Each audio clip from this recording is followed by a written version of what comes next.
বসন্তের উপহার এই গল্পটি শোনার জন্য একটু অপেক্ষা করুন। আসছে গল্পটি, একটু পরেই শুনতে পাবেন এই গল্পটি।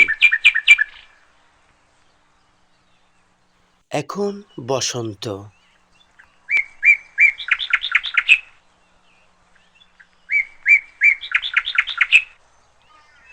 আর এই গল্পটি সাজানো হয়েছে বসন্ত ঋতু নিয়ে।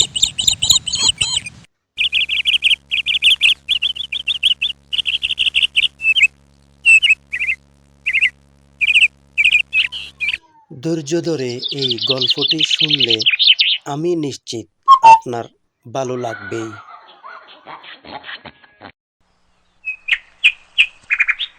চলেন শুরু করা যাক আজকের গল্প, বসন্তের উপহার। বসন্তের উপহার।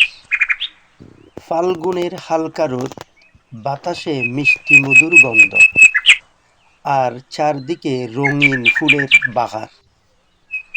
গ্রামের মেঠো পথ ধরে হেঁটে যাচ্ছে রুবেল, হাতে এক গুচ্ছ কৃষ্ণচূড়ার ফুল, মুখে চৌড়া হাসি। আজ বিশেষ দিন, শিলার জন্মদিন। শিলা ওদের গ্রামের স্কুলের শিক্ষক। রুবেল ছোটবেলা থেকেই তাকে পছন্দ করে, কিন্তু কখনো মুখ ফুটে কিছু বলতে পারেনি। গ্রামের মাঝখানে বিশাল বটগাছের নিচে শিলার সাথে দেখা হলো। শিলা লাল হলুদ শাড়ি পরে বসন্তের রঙে রঙিন হয়ে আছে।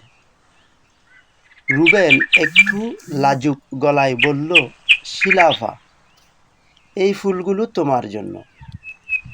শিলা অবাক হয়ে বলল, আমার জন্য? রুবেল একটু হাসল, হ্যাঁ, আজ তোমার জন্মদিন। আমি চাই তুমি সব সময় এমনই রঙিন থাকো, যেমন বসন্তের দিনগুলো। শিলা কিছুক্ষণ চুপ করে থাকল, তারপর একগাল হাসল। তাহলে আজ আমরা সবাই মিলে পিকনিক করব। বসন্ত উৎসব তো এমনই হওয়া উচিত।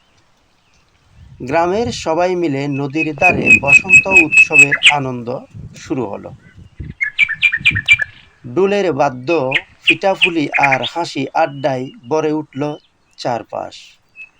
রুবেল বুঝল, এই বসন্ত শুধু প্রকৃতির নয়, আনন্দ ভাগাভাগিরও ঋতু।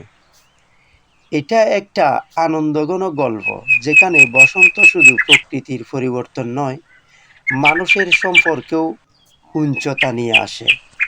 কেমন লাগলো কমেন্ট করে জানিয়ে দিতে ভুলবেন না। ধন্যবাদ সবাই।